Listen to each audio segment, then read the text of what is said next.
precio del año base y al precio del año actual, para que veamos en la canasta de tiempo cómo cambiaron los precios. Bien, perfecto. ¿Me cambias? ¿Y esto te mueve? No.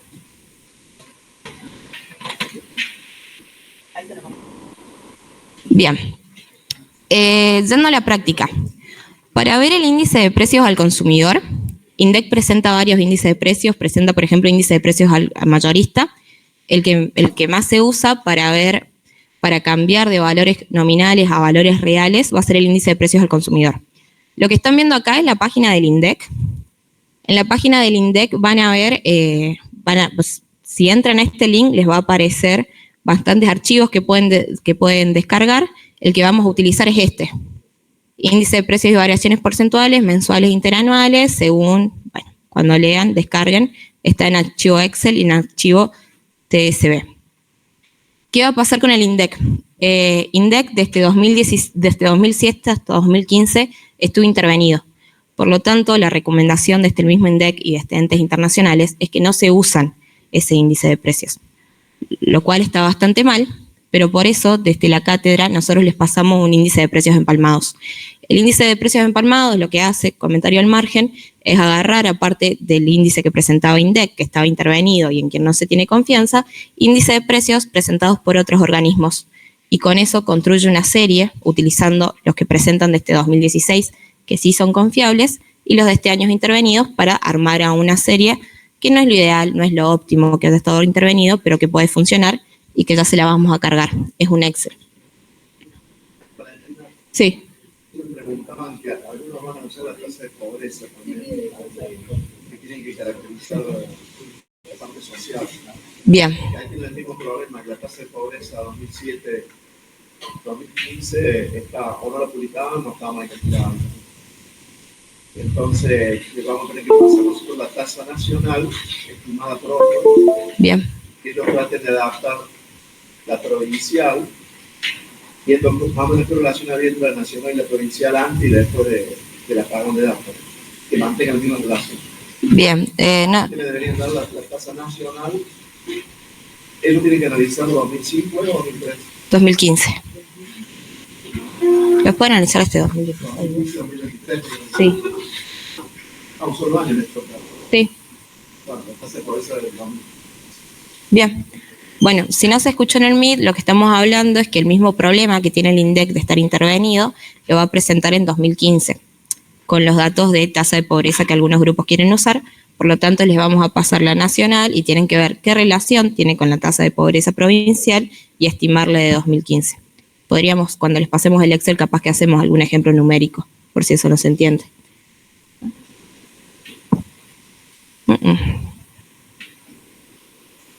Bien. ¿Por qué toda esta introducción del INDEC y de qué es el IPC y qué es un índice de precios? Porque cuando les presenten los valores de 2015, cuánto gastó, cuánto recaudó un gobierno, y los quieran comparar con los de 2023, van a tener que actualizar los valores. ¿Por qué? Porque en realidad el efecto de la inflación no es muy importante cuando yo quiera ver cuánto gasta un gobierno. No es tan importante saber si en 2015 pagó 10 autos de policía a 1.000 pesos y que ahora pagó 10 autos de policía a 1 millón. Lo importante es saber cuántos autos de policía compró. Por eso es lo que nosotros queremos ver, el poder adquisitivo de lo que es el poder adquisitivo o el valor real.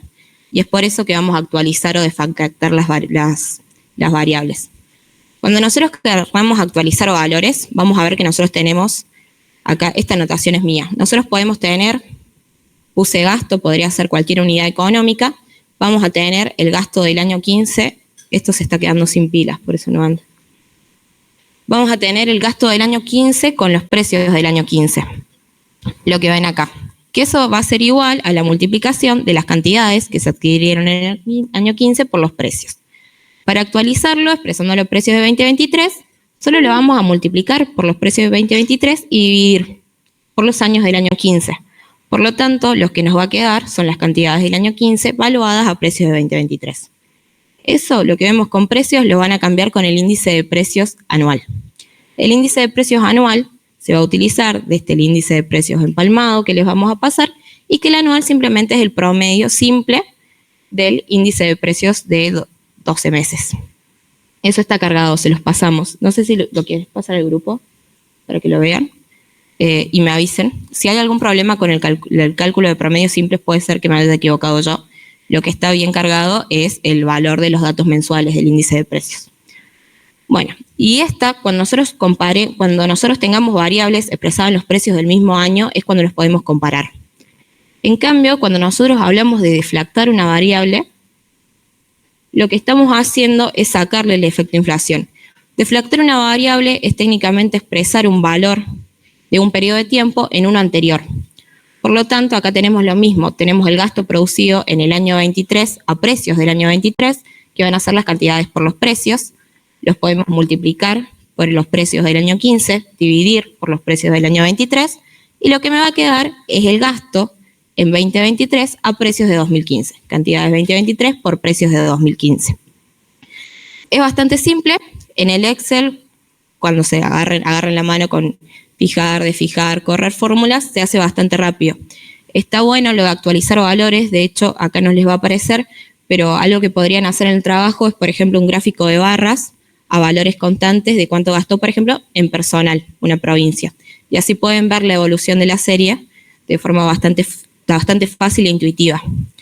El próximo ejemplo, trajimos un ejemplo numérico. Por ejemplo, dato al margen. Cuando les pegué esta tabla, se las pegué a propósito con título, subtítulo y fuente, que vendría a ser como la forma estándar de presentar tablas y gráficos en el trabajo, como la forma que queda prolija, por si la quieren copiar al formato y pegar, esa vendría a ser como la idea. Nosotros acá tenemos el gasto en personal en 2024 del consolidado de provincias. ¿Qué es esto? Es lo que se gastó en personal en cada provincia, en empleados públicos provinciales, en las 24 jurisdicciones en 2024. Y al lado tenemos lo que se gastó en 2015 en las 24 jurisdicciones en empleados públicos provinciales. Nosotros también tenemos el IPC, este es el valor del IPC, del índice de precios al consumidor promedio anual de 2024 y de 2015. Y lo que tenemos es el gasto personal a valores constantes de 2024. El de 2024 me va a quedar igual.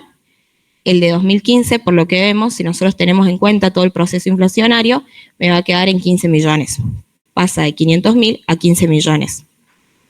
Por lo tanto, lo que hubo en realidad fue un ajuste, o sea, fue una reducción del gasto en personal del 6%. Acá que hice, acá actualicé los valores. Actualicé los valores del 2015 para que tengan los precios del 2024. Y en cambio, si ven la cuarta fila, lo que hice el gasto en personal a valores de 2023, lo que hice fue agarrar el gasto en personal de 2024 y deflactarlo a valores de 2015. Si la moneda hubiera tenido el mismo poder adquisitivo, yo hubiera gastado 400.000. Pero la variación les tiene que quedar igual, porque en realidad lo que estoy comparando es mismas unidades monetarias del mismo poder adquisitivo. Esa sería una forma de controlar si lo hicieron bien o no, una especie de trampita, no es nada que le agregue. Una vez que ustedes tienen la variación a valores constantes, ya pueden sacar una conclusión de eso, digamos. ¿Se entendió hasta acá? Voy muy rápido. ¿Les queda más o menos claro lo que pueden hacer? Bien, perfecto. Sí. Yo, por ejemplo, también tengo un análisis de texto para mandar el tipo de ver la proporción de gastos personales sobre gastos cada año. Bien. Sí, qué buena pregunta me traes algo a colación, que es que yo voy a hacer esto cuando quiera ver el gasto, porque yo lo que quiero ver es evolución de una partida, no quiero ver la relación. Está muy bien si vos lo que haces, porque en realidad estás evaluando un cociente, lo que vos querés ver es la relación. El tema que, ¿qué es lo que pasa? Si te bajó el gasto corriente, vos no lo vas a ver ahí, porque lo que estás viendo es cuánto pesa el gasto en personal en el gasto corriente. Estás viendo otra variable económica. Está muy bien, podés sacar buenas conclusiones de eso. De hecho, cuando veamos el indicador, vamos a hablar de qué es lo que quiere decir eso, pero estás viendo cosas distintas y quizás está bueno también agregar este análisis.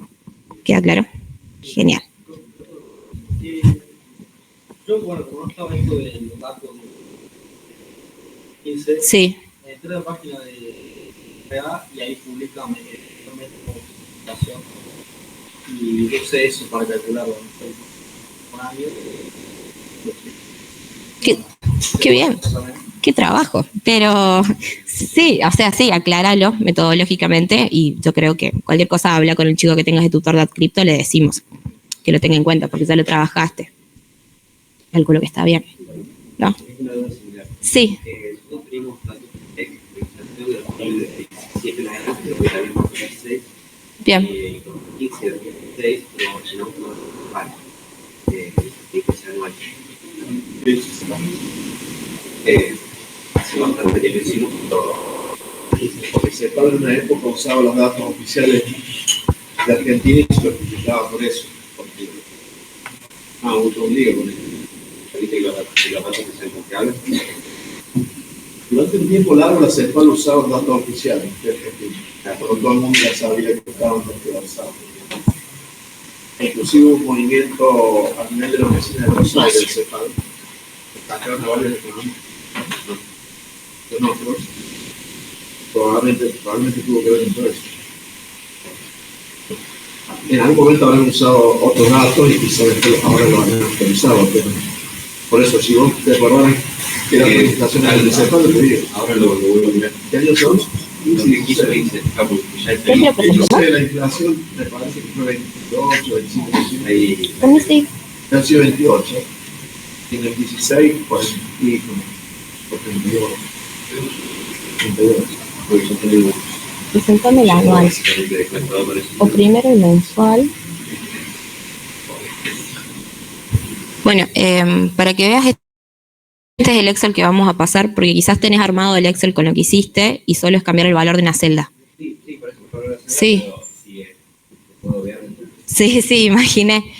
Nosotros le vamos a pasar esto. Este es el IPC empalmado. Empalmado es cuando vos agarrás distintos índices de precios de distintos periodos y los empalmás con un proceso matemático en una serie más larga.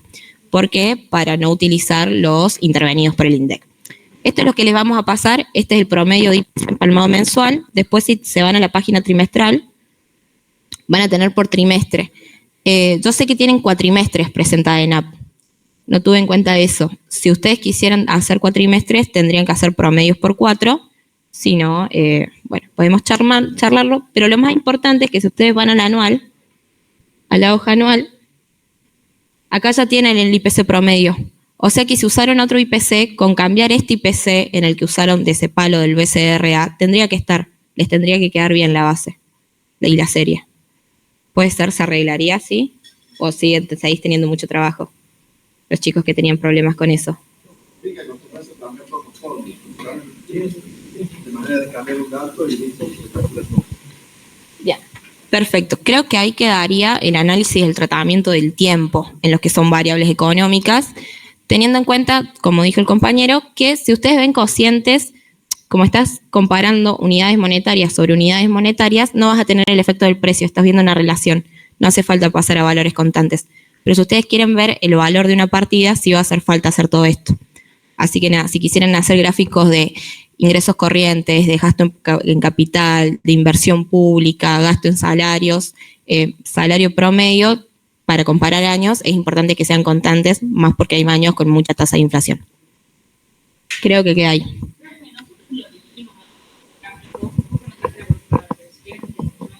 Sí.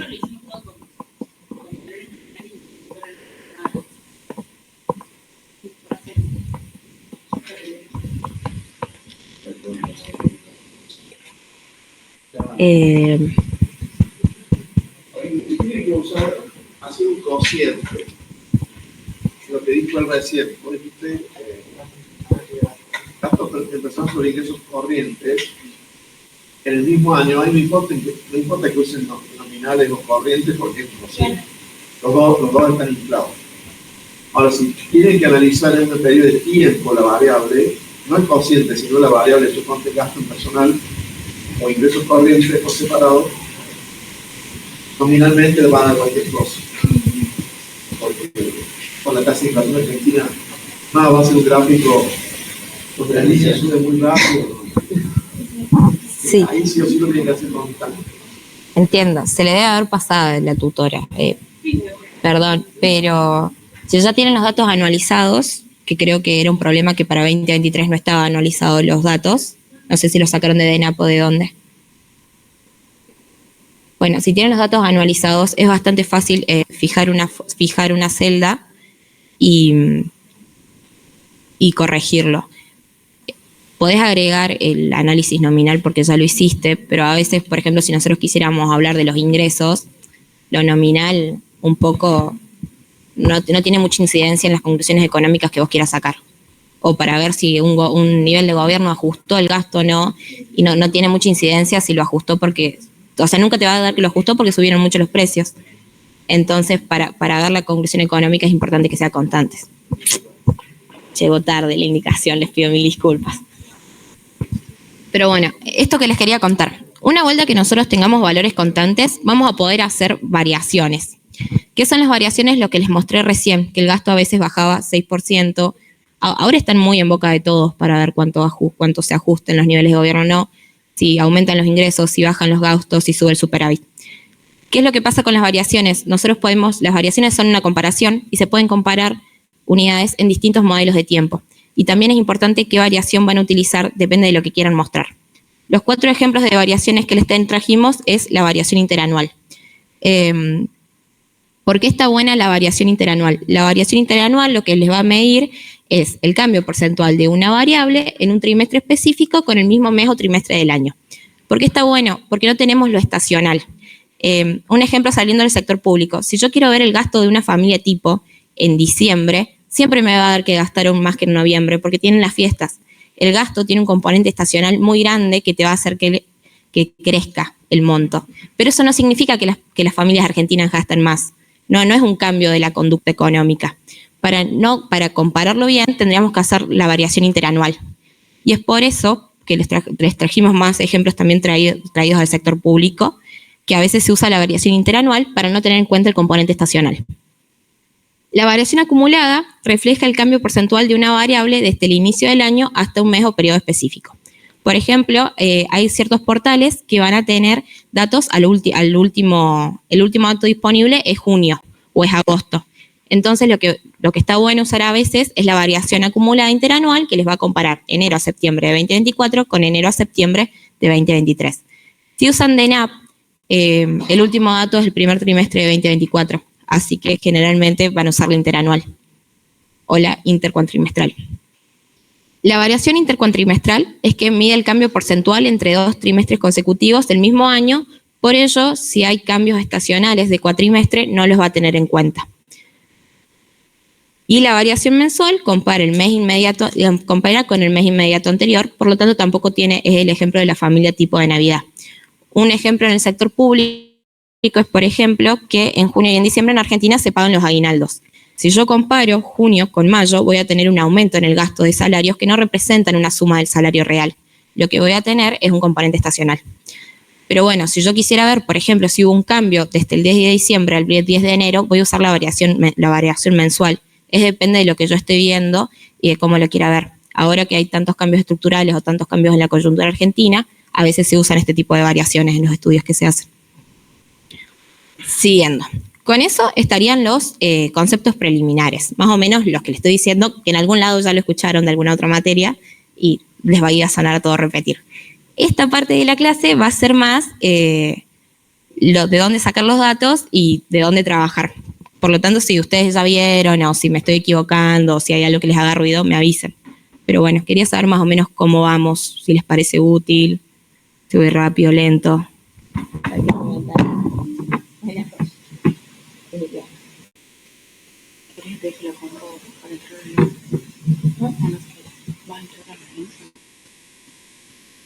¿Quieres entrar ahí? ¿Nos vamos viendo? ¿O quieres que me siente ahí? Bien, decime. Hay un curso que sea anual. Sí. Y que aquí de suceso está y cuando. Sí. Por ejemplo, no lo tendría que hacer en base, por ejemplo, yo quiero traer de los 424 y. Sí, entiendo la pregunta. Qué buena pregunta.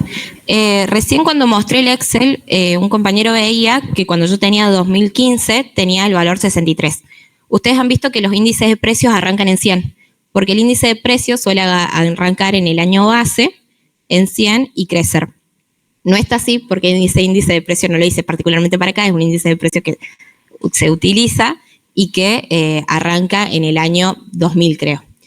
¿Por qué me permití no arrancar desde el 100 y arrancar desde el 63? Porque en realidad lo que te interesa del índice de precio es la variación entre años. Entonces, si yo crecí desde el 60, si desde el 2000 hasta 2016 al 2017 creció un 10% el IPC, es lo mismo que pase de 60 a 66 que de 100 a 110. Matemáticamente te va a dar siempre lo mismo, porque cada vez que usas un índice de precios, vos tenés uno en el numerador y otro en el denominador, porque estás viendo una tasa de variación. Matemáticamente está bien que arranque desde el 66 hasta el 100. Arrancan desde el 100 porque es más prolijo. Ese índice de precios tiene una base de un año distinto y por eso no te está dando el 100 en el 2016. Vos a los índices de precios siempre podés cambiar la base y yo podría hacer que se arranque desde el 100. Pero como lo que a mí me interesa es la variación, está bien que arranque desde el 66. Porque nunca voy a multiplicar algo. Yo no podría jamás, no vayan a hacer esto, pasar de un periodo a otro multiplicando por un índice de precios. Porque entonces yo ahí te estaría multiplicando por un índice de precios y nunca sacándole el otro. Siempre voy a usar una tasa de variación, que encima la tasa de variación del índice de precios es la tasa de inflación. ¿Se entiende?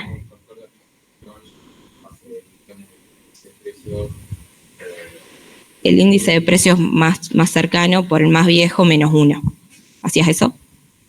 ¿Qué hacías? Del 2023 lo dividimos 2015, vamos a buscar la actualización por 30 y multiplicamos los precios por 20.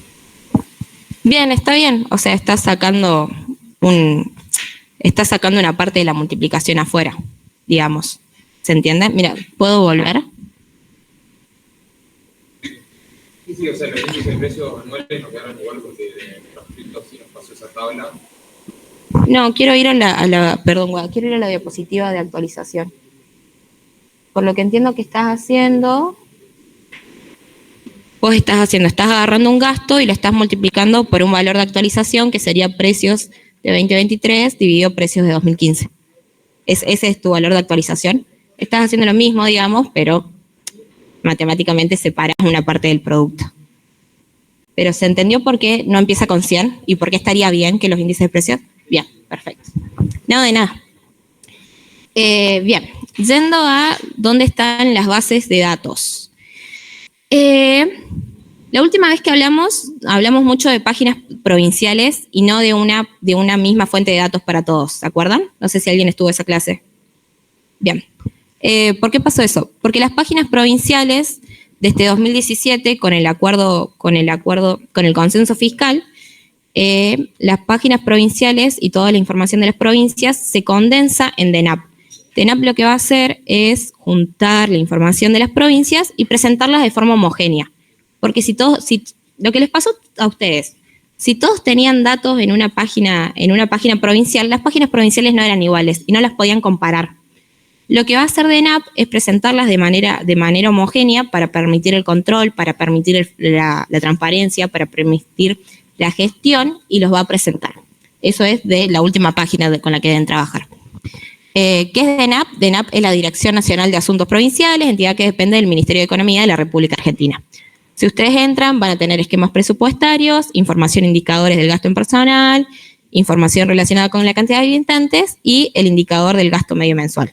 Y mucha información, si ustedes chusmean, hay bastantes. Aparte de las bases de datos tienen informes, pero bueno, lo que nos interesa acá son las bases de datos presentadas en Excel. A veces bonitas, a veces no tanto, pero están.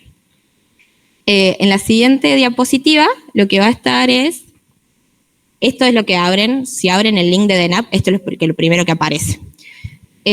Bueno, vamos a ir por partes. Lo primero que les quería contar era de qué hablamos cuando hablamos de la ejecución presupuestaria.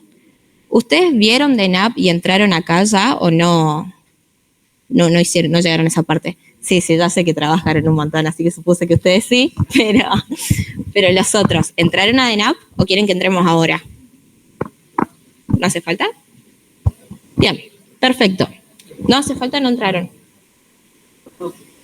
Ah, bien, genial. Entre los datos que tienen de DENAP van a tener la ejecución presupuestaria provincial. Ahora, un poco de conceptos de qué es lo que estamos viendo acá. ¿Qué son las ejecuciones presupuestarias? Las ejecuciones presupuestarias hablan de cómo se ejecutaron los fondos públicos a un periodo de tiempo en relación a lo presupuestado. En Argentina muchos presupuestos son subejecutados, sobreejecutados, casi que no se tienen en cuenta porque muchos presupuestos son prorrogados y es mucha la tasa de inflación. Por lo tanto, se tienen muy en cuenta las ejecuciones presupuestarias que presentan. El esquema IF va a ser el esquema ahorro, inversión, financiamiento y es la forma en la que lo presentan. Esto está bueno que lo presenten todas las provincias porque permite la comparación de nuevo y van a seguir el manual de presupuesto del Sistema Nacional. O sea, Nacional también va a trabajar con este tipo de información, el sector público nacional. Lo que van a ver si entraron a DENAP es que nosotros trabajamos con la ejecución presupuestaria de la APNF. ¿Qué es APNF? APNF es la Administración Pública No Financiera. Cuando nosotros vamos a ver esto, vamos a ver los gastos que se hicieron en Administración Central, organismos descentralizados, fondos fiduciarios e instituciones de la Seguridad Social. Es más amplia que ACO+D. ¿Por qué desde 2017 se quiere poner el ojo en la APNF? No sé si alguien sigue las noticias acá, pero Argentina tiene muchos tipos de organismos en el sector público. Entonces, por ejemplo, nosotros tenemos la figura de fondo fiduciario. Comentario al margen, acá estoy chismeando. El fondo fiduciario es un tipo de organismo que no tiene que presentar presupuesto a nadie. Entonces, es importante que ese tipo de organismo esté involucrado en lo que nosotros tenemos como ejecución del gasto, porque es importante que lo tengamos en cuenta.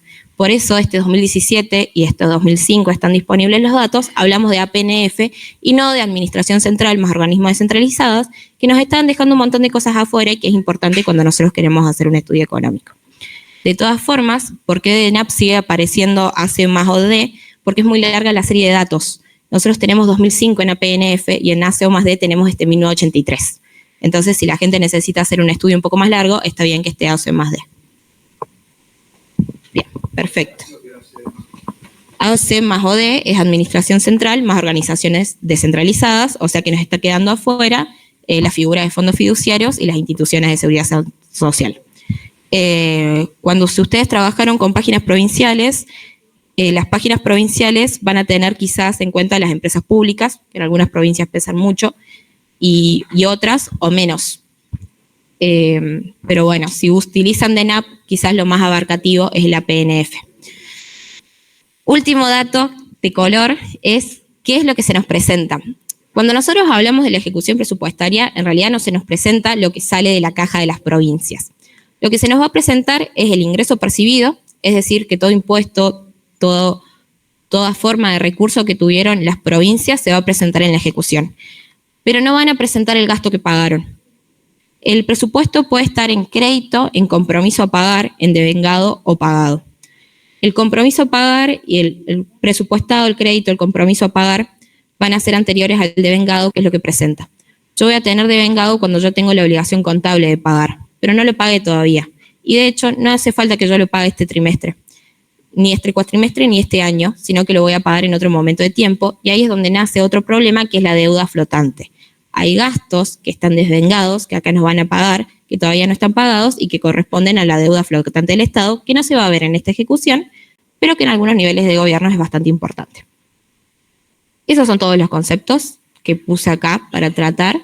Después vamos a pasar a los ejemplos quizás y a lo que tienen, pero quería saber si van más o menos bien. ¿Bien? ¿Se entiende? Perfecto. Siguiente. Esto va a ser el esquema IF. Esta es la parte de ingresos. Los ingresos se van a dividir en ingresos corrientes y en ingresos de capital.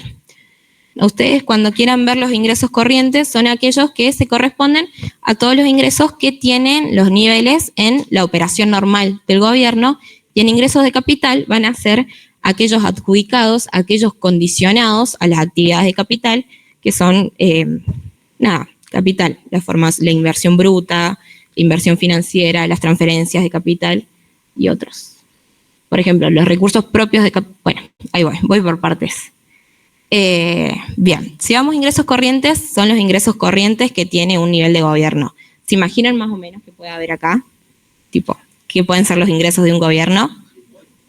Son los impuestos, sí, y van a ser otras cosas. Cuando nosotros hablamos de impuestos, hablamos de los ingresos tributarios, son los ingresos que tiene el gobierno nacional, que tiene el gobierno por la potestad de cobrar impuestos, El tema es que en Argentina no hay solo impuestos provinciales ni solo impuestos provinciales, están los dos. Yo voy a tener los impuestos de origen provincial, que son los que recauda provincia, y voy a tener los impuestos de origen nacional. Los impuestos de origen, los ingresos tributarios, no impuestos, los ingresos tributarios de origen nacional van a corresponder a transferencias automáticas. Quédense con ese nombre, después explico qué son. Pero todo lo que nace de impuestos que cobra Nación y van a las cajas provinciales son transferencias automáticas y se encuentran acá. Van a tener contribuciones a la seguridad social, van a tener no tributarios. Hay ingresos que son bastante parecidos a los impuestos, pero que no nacen de la potestad que tiene el gobierno de cobrar impuestos, sino que nacen por tasas. Por ejemplo, si el gobierno presta un servicio y cobra por ello, en realidad tiene una tasa, no tiene un impuesto, o van a tener regalías, que son ingresos que consiguen los gobiernos por tener recursos naturales. Los impuestos no tributarios en provincias no son tan importantes, pero por ejemplo, si alguna vez ustedes tienen que estudiar un municipio, los impuestos no tributarios sí son importantes. ¿Por qué? Porque el municipio tiene tasas y casi no impuestos. Ejemplo, provincias tiene el impuesto a ingresos brutos y los municipios tienen uno muy parecido, que es la tasa de seguridad e higiene. No van a aparecer como ingresos tributarios todo lo que recauda, sino que va a aparecer como ingreso no tributario. Bien, otros van a ser la venta de bienes y servicios de la administración pública, venta de bienes, las rentas de la propiedad, que son arrendamientos, intereses, utilidades derivados de la propiedad de activos fijos e intangibles financieros. Y las transferencias corrientes. ¿Qué son las transferencias corrientes? Definición de transferencia es aquello que alguien recibe sin ninguna contraprestación. Las transferencias corrientes van a ser las transferencias discrecionales nacionales que les envían a las provincias. Eso es un dato importante, está muy en boca también en las noticias ahora, pero no lo voy a explicar ahora, sino en unas diapositivas siguientes. Y por último, los ingresos de capital. Los ingresos de capital son aquellos ingresos que yo tengo condicionados a gastar en capital. Los gastos de capital, obra pública, trabajos en obra pública, etc. Pero bueno, esa sería la cantidad de ingresos que puede tener el nivel provincial.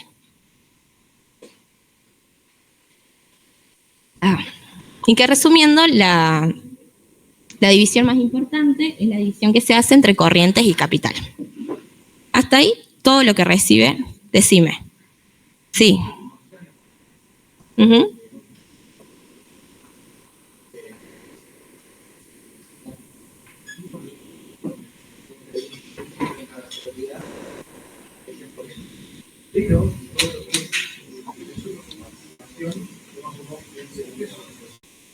Sí, esto que te estoy diciendo acá.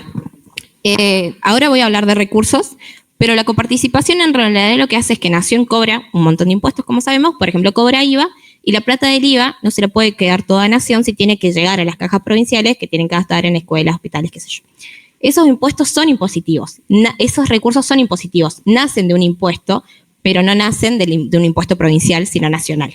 Es por eso que coparticipación, de hecho, si vos acá de origen nacional, tenés distribución secundaria neta, ley 26075, coparticipación, ley de financiamiento educativo, esto también sale de la coparticipación.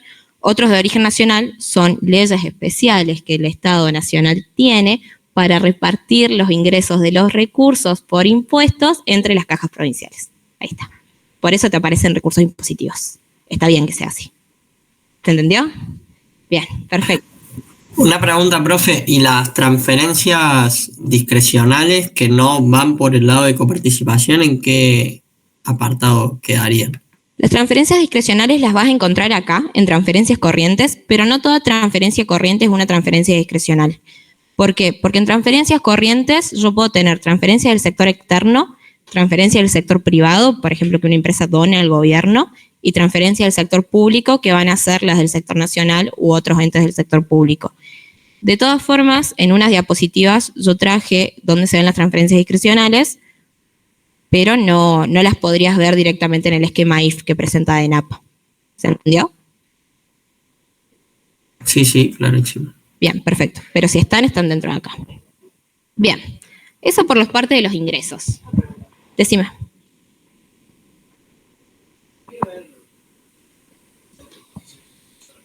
Sí.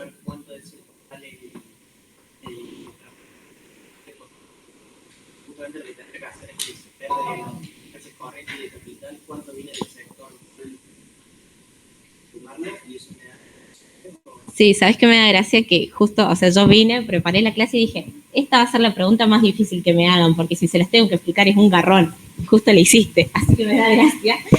Pero si vos quisieras hacer transferencias discrecionales, lo que estaría bien es sumar transferencias corrientes más transferencia de capital, eso te da un aproximado.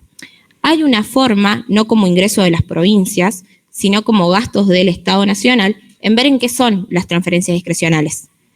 Hay una forma, lo podés ver, esta es la forma más rápida, si te interesa el tema y lo querés ver, porque está muy bueno y porque este año ha cambiado un montón eso. Tipo, gran parte del ajuste que se ha hecho en recursos de provincias va por ese lado, hay otra forma de hacerlo aún en más detalle. Claro, pero, o sea, para obtener un plazo sería sumar transferencias corrientes Y de capital. Pero justamente incluye su coeficiente de transferencia del sector privado, entonces, el concepto no es la transferencia de donación al Estado provincia. No son lo mismo, el tema es que las transferencias del sector externo y del sector privado no pesan tanto en una provincia, entonces te da cerca.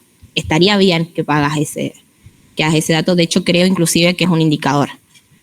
Ahora, yendo a la parte del gasto. Esto es todo parte de ingreso provincial. Yendo a la parte del gasto, vamos a tener vamos a tener los mismos, los gastos corrientes que nacen de la operación, de lo que yo voy a pagar en salarios, aguinaldos, mantener las oficinas públicas, y lo que va a ser gasto de capital, que va a ser obra pública. Ejemplo típico, la ruta provincial, digamos, si hacen un hospital.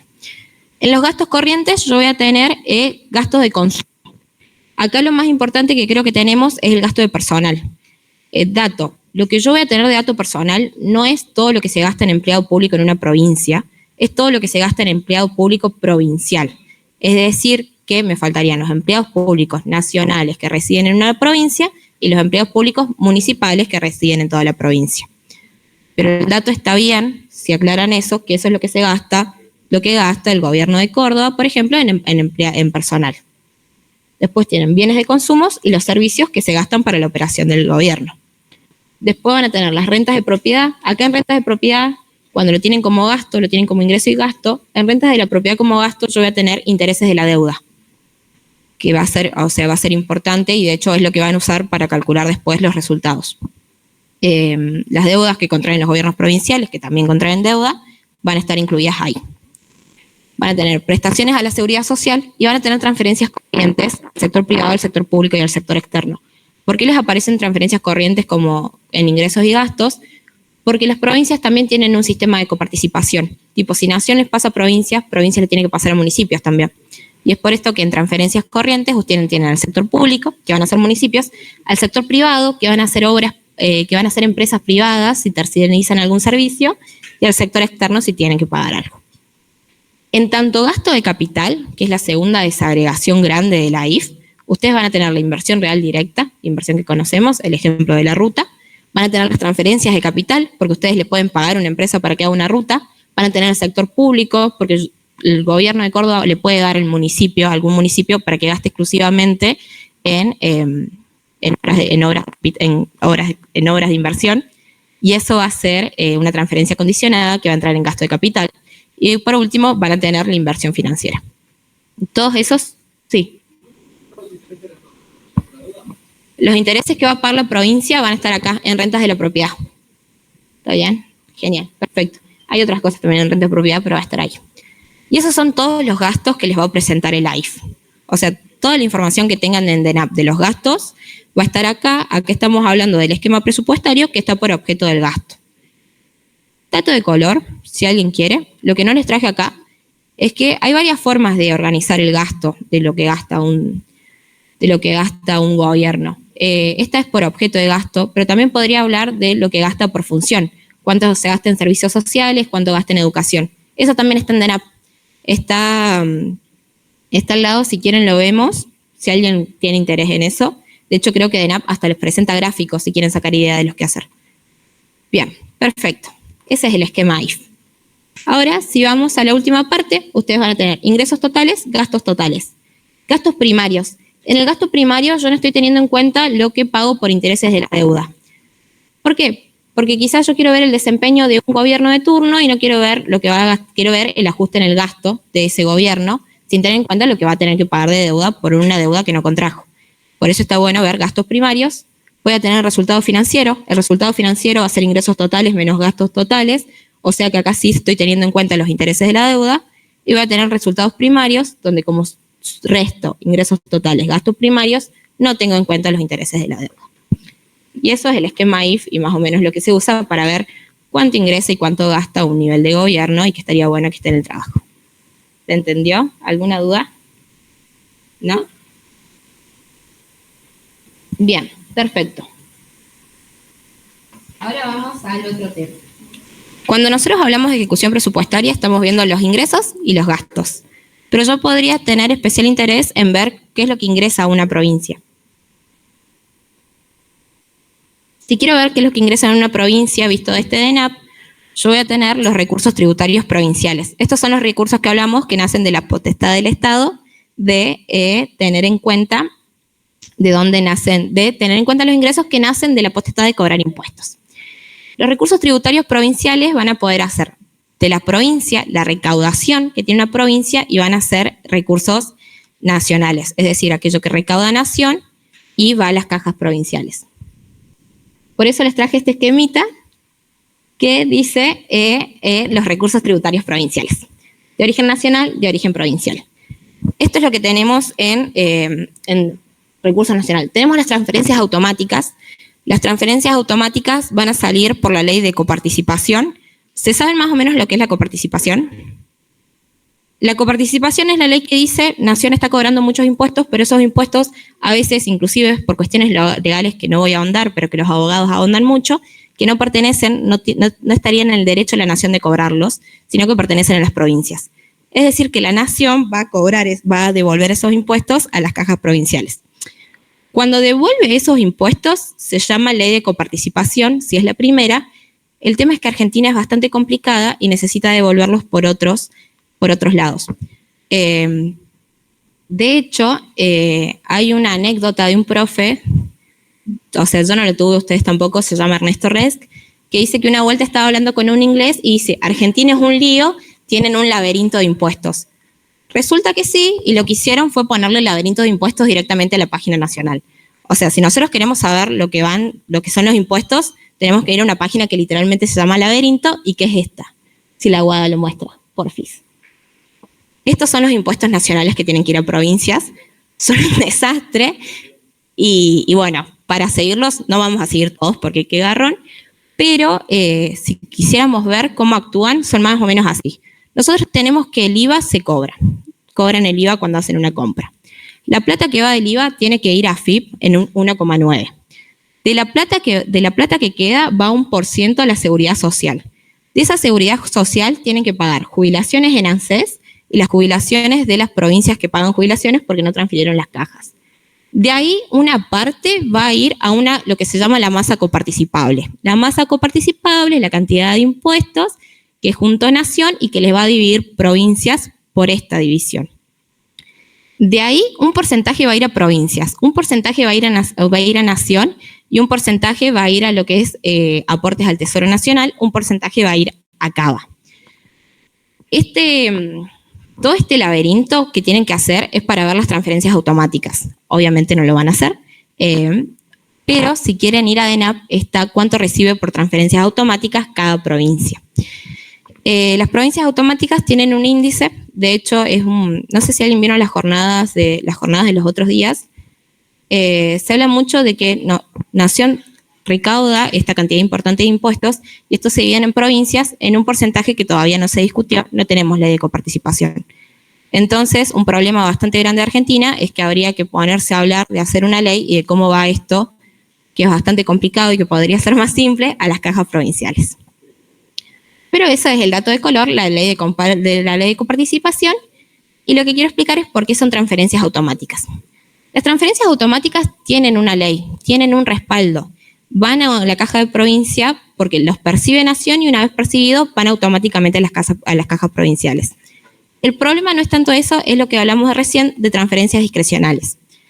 Provincia manda recursos de transferencias discrecionales bajo el nombre de programas a las provincias sin a veces tener una ley que lo acompañe, sino por decretos. Es decir, que se eligen unilateralmente o por una discusión en el Congreso bastante corta.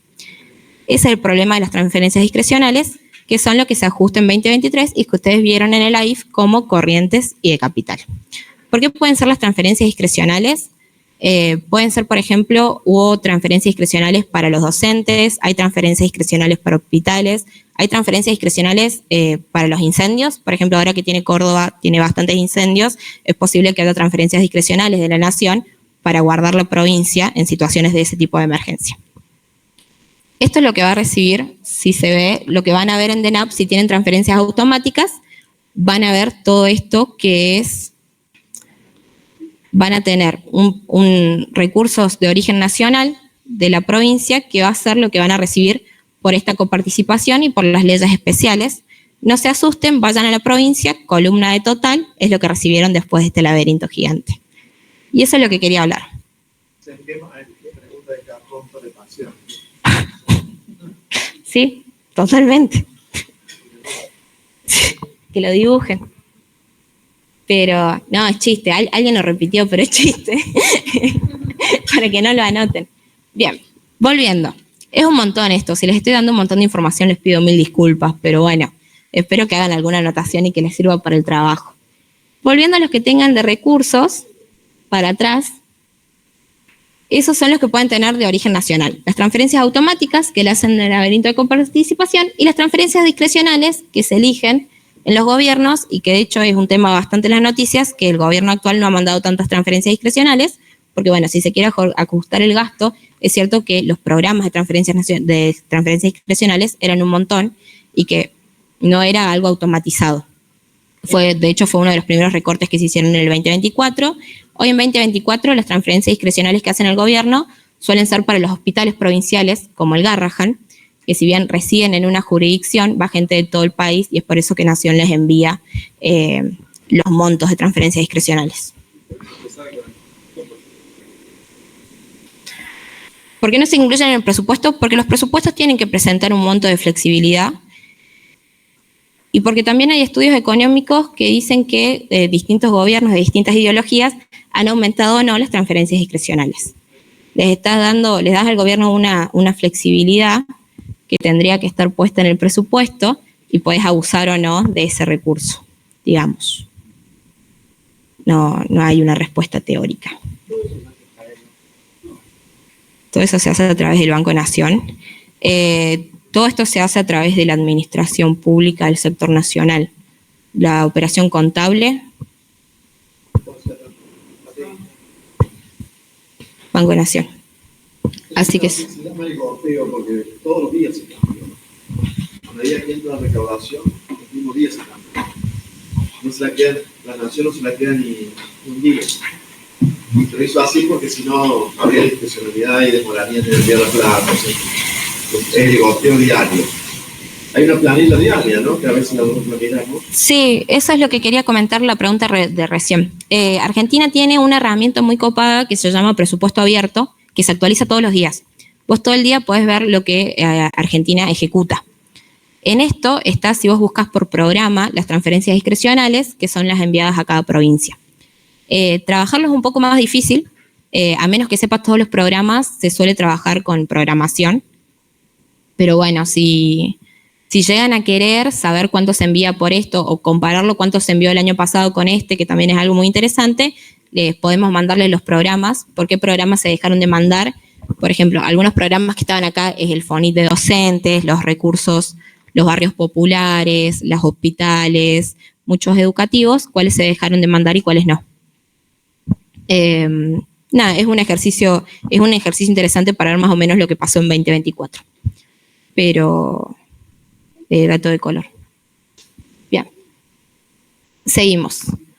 Los recursos, sí, no, estaba bien porque iba a abrir por recursos provinciales. Esto es todo lo que van a recibir las provincias, pero no recaudan, lo recauda la Nación y ellos los van a recibir.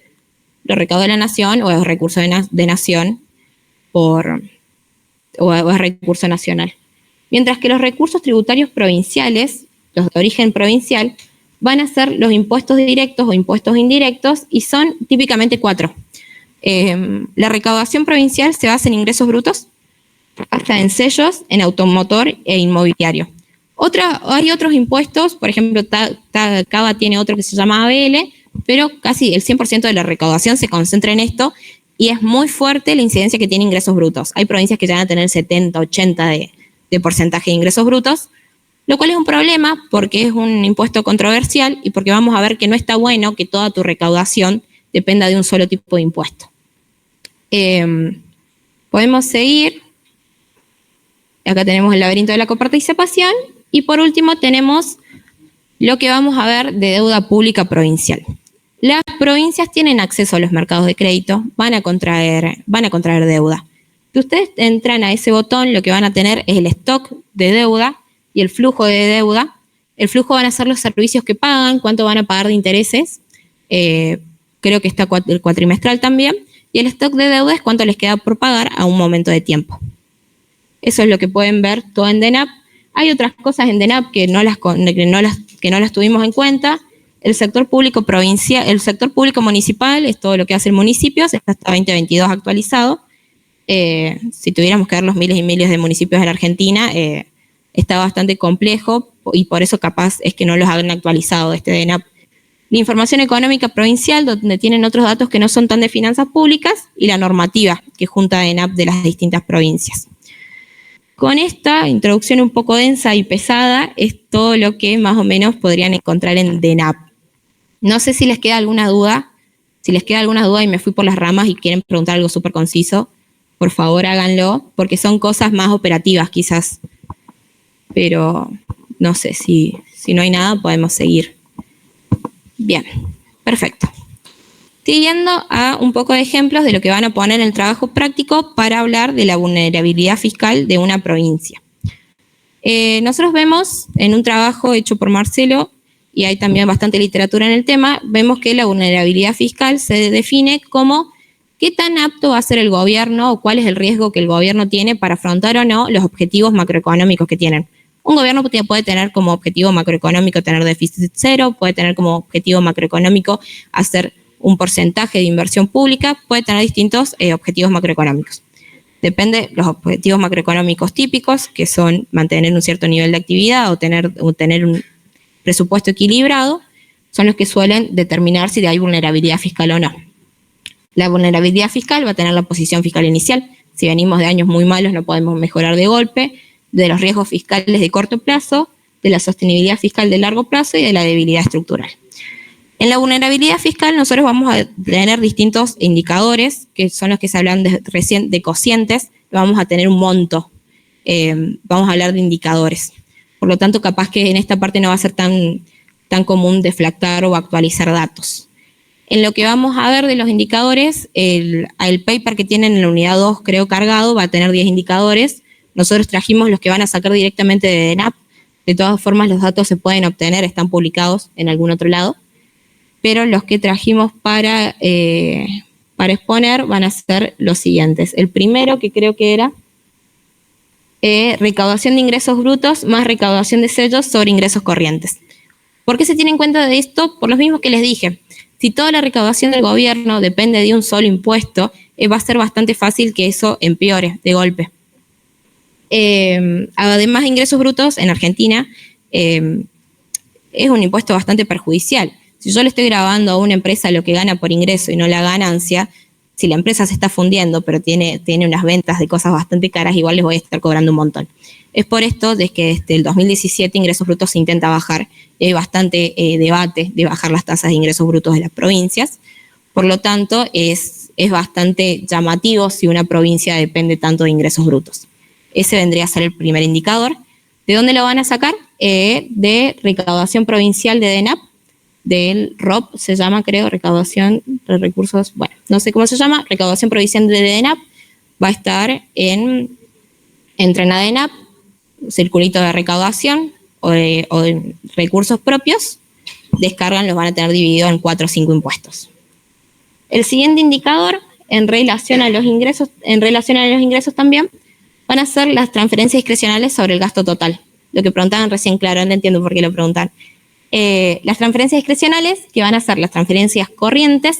Las transferencias corrientes yo voy a tener aquellas que no están condicionadas a que yo las gaste en capital.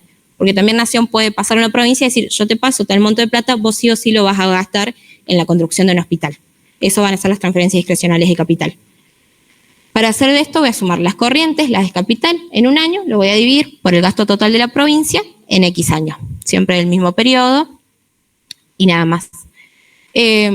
¿Por qué es un indicador de vulnerabilidad? Por lo que venimos hablando, si yo dependo de un ingreso no presupuestado que fue en una situación de emergencia, que se está dando en cierto contexto de coyuntura, es posible que yo sea vulnerable a que el día de mañana cambie y eso me haga dejar mal parado como provincia. Que de hecho inclusive es lo que pasó muchas veces este año. En la siguiente diapositiva lo que vamos a ver ya es relación al gasto. Sí, decime.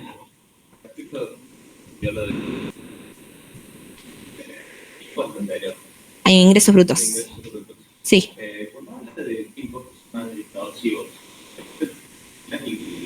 cambiar la aplicación o su consumo puede ser un precio específico, cambiar los objetivos, pero ¿qué es un impuesto más distorsivo?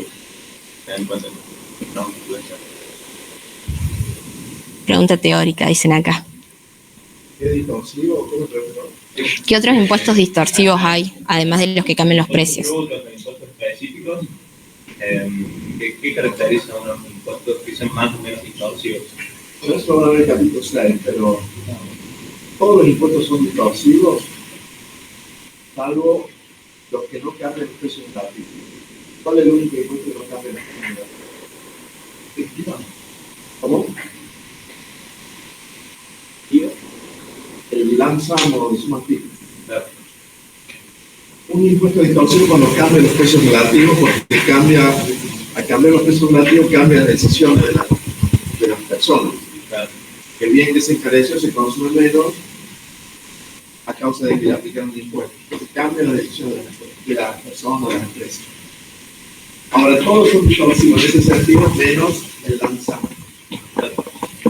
Bien. El LAMSAM, la única manera de evitar pagarlo, o sea, si graban, por ejemplo, los cigarrillos y no la bebida alcohólica, alguien ¿qué haría? Bueno, fuma menos y toma más alcohol.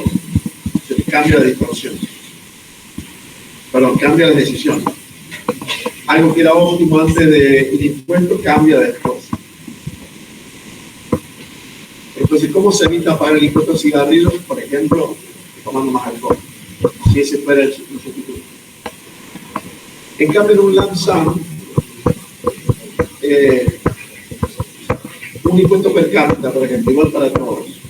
Entonces, es la única manera de evitar pagar. ¿Ya? Muriendo, por eso. Cosas como cobos, no negativos. Busquen sobre cobos y votos no negativos. Y suponte que, por ejemplo, en el caso de los cigarrillos y el alcohol, suponte que le pusieron un impuesto a los dos, suponte que quisiera corregir una externalidad. Igual seguirían siendo impuestos distorsivos al cambiar los precios relativos. Si el impuesto es igual para proporcionalmente ambos, donde el 10% para ambos no cambia los precios relativos. Pero que entonces el IVA no es distorsivo, ¿no? Pero no es distorsivo entre bienes, pero es distorsivo entre consumo y trabajar.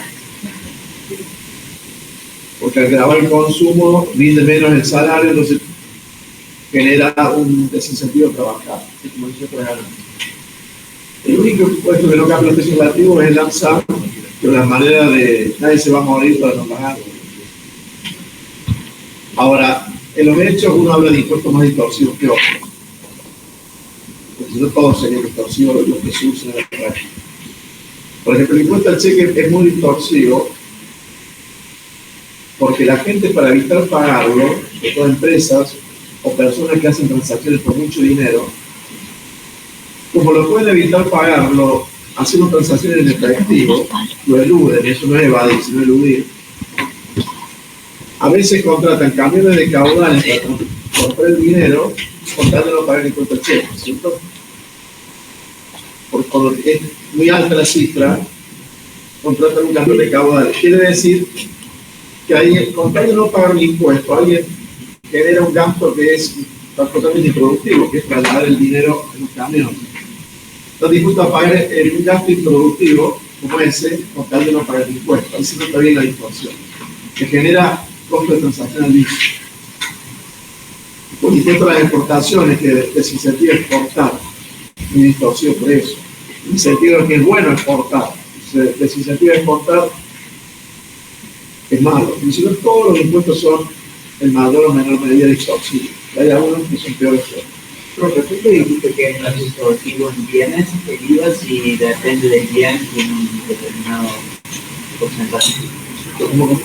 ¿Por qué dijiste que el IVA no es distorsivo en bienes? Entre bienes. Claro, Si le aplicas el 21% a todo se establece el 21%. claro, pero no tienes por 21. No, bueno, no está haciendo un IVA generalizado. Cuando hay diferentes alícuotas, algunas que pagan el 10,5 o 0, ahí sí hay distorsión. Bien. Profe, una pregunta, ya que están hablando justo del tema, ¿cuál es el argumento teórico por el cual el impuesto a las exportaciones, las retenciones fundamentalmente agropecuarias, no son coparticipables? No, bueno, la razón es más bien legal, no más bien, es legal. La Constitución Nacional establece que la renta de comercio exterior se las queda la nación. No, pero creo que se escucha. Ah, los que están a distancia, ¿cierto? Es ciudadano de segunda. Los derechos de exportación son no coparticipables, preguntó alguien, porque la Constitución de Argentina establece desde 1853 de que las rentas del comercio exterior son rentas de la nación, que los impuestos directos deberían ser provinciales y salvo por una emergencia y por tiempo determinado pueden ser nacionales, cosa que no se cumple obviamente, y que los impuestos indirectos pueden ser nacionales o provinciales. O sea, hay una razón legal. Si no fuera por una razón legal, podrían ser coparticipados, digamos, no habría nada que indique de que por qué Claro, no porque el costo en términos de actividad recae sobre la economía provincial.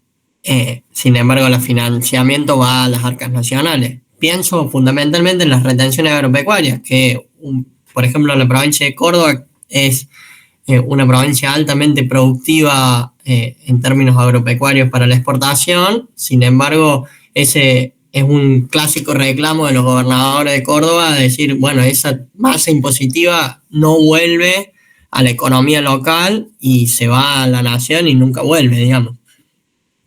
Sí, es un reclamo político con fundamento, porque al ser un derecho de exportación, cuando graba al agro, eso lo van a ver también capítulo 6, cuando se graba las exportaciones del agro, ¿cómo es la demanda interna, la demanda que enfrenta el productor agropecuario?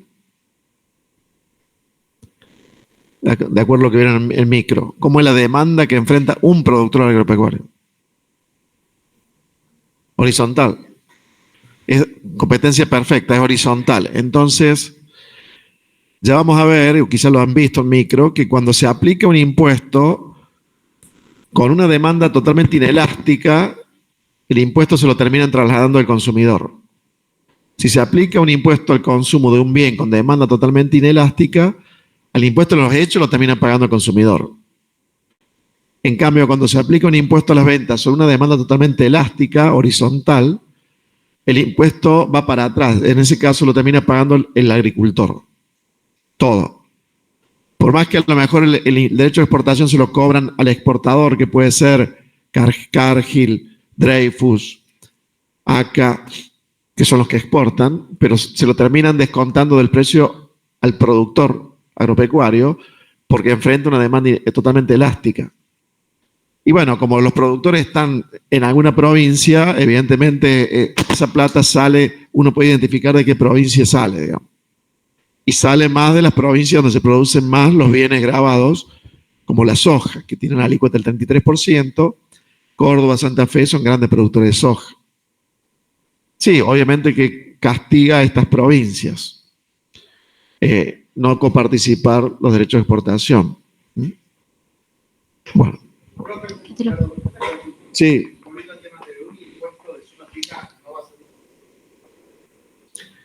No cambia los precios relativos.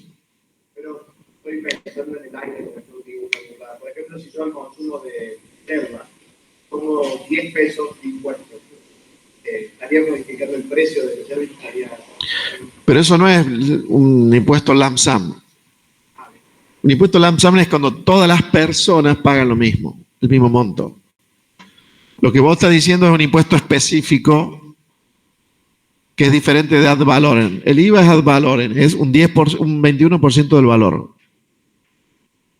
Antes el impuesto a los cigarrillos, el impuesto a los combustibles eran, como decís vos, específico. Eran un monto de dinero por atado de cigarrillos o un monto de dinero por litro de nafta. No era un porcentaje, sino un monto de dinero. Eso era específico. Pero eso cambia los precios relativos. Pero eso no es un lump sum. Sí, igual Bueno, también. se está haciendo todo para el capítulo 6. Sí, también. Volvamos a la clase práctica. Sí. Ay, no me digan profe, chicos. Somos todos compañeros. Díganme, vale. Vale, me llamo. Sí. Sí.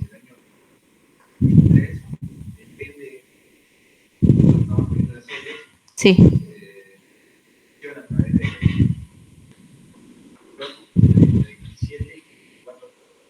Ujú.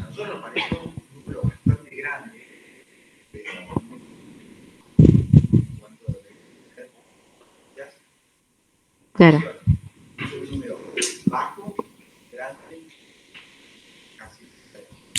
Repetí la pregunta, Valentina, de paso así escuchan los que están a distancia. ¿Qué cosa?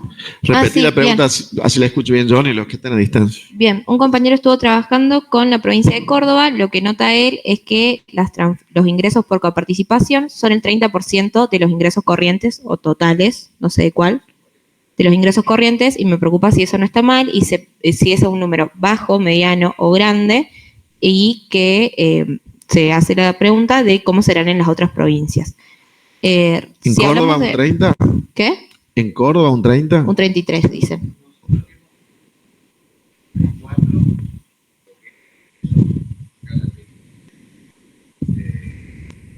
¿Los años 37, 44? De 2017 para 2024, el 33% de los ingresos corrientes vienen de esta nación, dicen. Hace muy poco.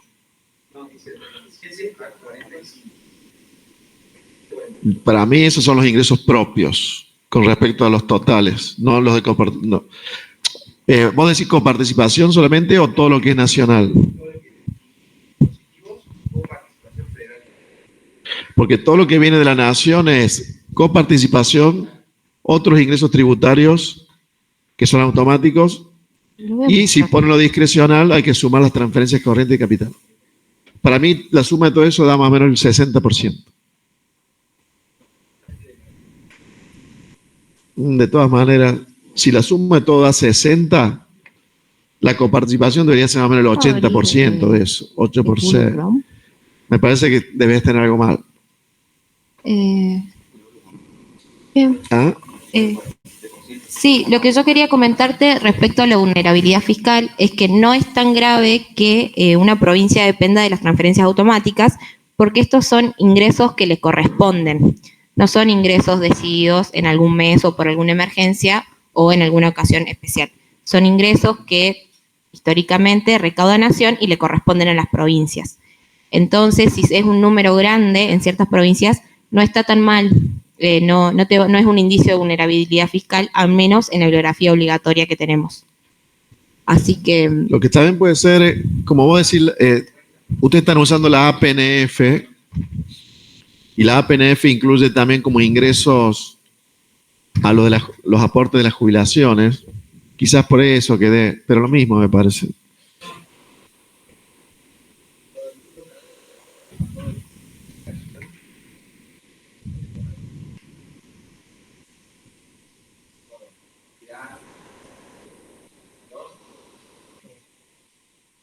¿Da cuánto? ¿Podés repetir de dónde sacaste el dato? Habla un poco más alto. Sí. Sí. Un PDF. Sí. Sí, está bien. Me parece que mira, les quería mostrar esto. Esto es lo que recibe cada provincia de Nación. Del laberinto que vimos recién, va a salir esto. Estas dos columnas. Y todo lo otro son otras leyes, por ejemplo, de los impuestos a bienes personales de combustible, que también van de nación a provincias. Entonces, vos podés haber visto que estas dos columnas representan el 40% de Córdoba, pero lo que le envía Nación, en división de lo que creo que está, de lo que recauda en impuesto a cigarrillo, de lo que recauda en impuesto a combustible, de lo que recauda de bienes personales, va a ser todo el 20% que creemos que te falta. Pero está bien. Y sí, conozco la cuenta de inversión, es muy parecida a la IF, de hecho. O sea, si ya trabajaste con eso, se te va a hacer fácil. Uh-huh. Sí, me imaginé. Sí, es por eso, porque en realidad coparticipación propiamente dicha son estas dos columnas. Cuando la gente habla de coparticipación, se refiere al Excel entero. Pero bien, gracias por la pregunta. Sí. Sí, sirve de dato para mejorar. Sí. Estaba viendo los datos de y así con respecto de hecho que Croacia va a costar alrededor del 5%. ¿La coparticipación? No, coparticipación más. Más leyes especiales, sí. Sobre el corriente. Alrededor del 75. Vamos, yo soy de San Luis. Puede ser. Bien, de hecho, igual la bibliografía, repito, no tiene como vulnerabilidad fiscal las transferencias automáticas, sí las discrecionales. Bien, estábamos en los indicadores en relación al gasto. Otro hecho de vulnerabilidad fiscal, que es lo que vamos a tener como malo en la ejecución de una provincia, es cuánto de los ingresos corrientes, es decir, cuánta plata le entra a la provincia en las operaciones normales, va a ir en pago al gasto en personal. ¿Por qué? Porque el gasto personal es inflexible a la baja. Si yo gasto mucho de lo que recaudo en salarios, que es inflexible a la baja y que en realidad a ningún nivel de gobierno le es fácil ajustar por personal, es un índice de vulnerabilidad fiscal. No así, por ejemplo, la inversión directa no es si es gran porcentaje de ingreso en corriente, no vendría a ser un indicador, según la bibliografía obligatoria. El otro indicador que vamos a tener son los indicadores en relación al gasto, el ahorro corriente sobre el gasto corriente. Si de lo que yo... si sacan fotos, también está en el PDF del aula, pregunto, por si alguna foto no sale o por si quieren sacar más, está. Así que, nada, se llama vulnerabilidad fiscal Capello, creo, el PDF. Viendo la IF, el ahorro corriente va a ser mis ingresos corrientes menos mis gastos corrientes. Todo lo que yo en la operación, sin tener en cuenta si construí hospitales, si construí rutas, a mí me va a sobrar. Y eso sobre el gasto corriente va a ser un indicador, mientras más grande sea, de fortaleza fiscal. ¿Por qué? Porque si a mí me está sobrando mucho para construir lo que es la inversión pública, significa que yo estoy bastante bien. Si en cambio yo estoy en deuda con mi operación del día a día, si no me puedo mantener en mis operaciones que corresponden a un nivel de gobierno en lo normal, es que yo estoy bastante débil fiscalmente. Por último, van a estar también, ¿sigue andando? Sí. El resultado financiero. Tengamos en cuenta que el resultado financiero va a tener en cuenta los intereses de la deuda. El resultado financiero va a ser de que si una provincia está ahorrando o está teniendo un déficit más grande, eso va a ser un ejemplo de vulnerabilidad fiscal. Ese indicador es bastante intuitivo. ¿Sí? ¿Hay dudas? Bien. Por último, tenemos el stock de deuda. El stock de deuda lo van a ver en DENAP, se llama deuda provincial. Van a descargar un Excel, no descarguen el de flujos, que es el de servicios que pagaron, sino que descarguen el de stock. Y con eso vendrían a ser todos los indicadores que trajimos. Y nada más ni nada menos, los puedo dejar de atormentar con mucha información. La duda que les quería hacer es que si hablando de estos, ustedes tenían alguna duda puntual o algún tema provincial que querían tratar y no hablamos acá, que les interesara o que quieran agregar al trabajo. No.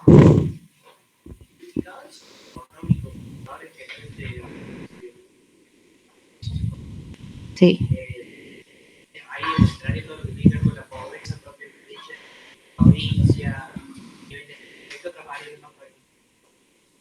El nivel, si hablan de sociales, no es mi fuerte pero si hablan de sociales, los que les quería presentar es que de ENAP tiene esto, miren. Si ustedes de ENAP entran, van a ir a ejecución presupuestaria, van a tener gastos por finalidad y función. El gasto por finalidad y función les va a dar esto, que quizás es lo que vos querés ver. Lo que gastan en salud, lo que gastan en seguridad, lo que gastan en educación. Y eso quizás es un poco más, puedes acercarte más a lo que quieres ver. Si vos querés ver tasa de pobreza y tasa de empleo, bueno, acá tenés ocupación y salarios. Y ya si querés ver ocupación y tasa de empleo, no está en lo que te mostré. ¿Hace mucho ruido? Sí. Acá está el... ¿Querés hablarlo?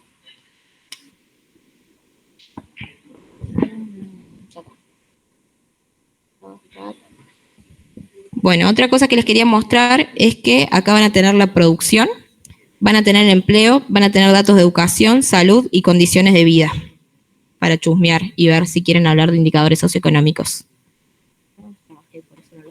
No, el que quiero ver es el que vi hoy.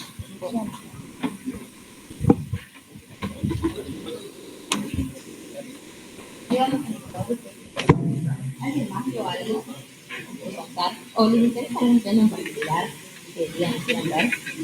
No hay drama, vemos de conseguirlo. Yo quería jugar, por ejemplo, qué parte de qué parte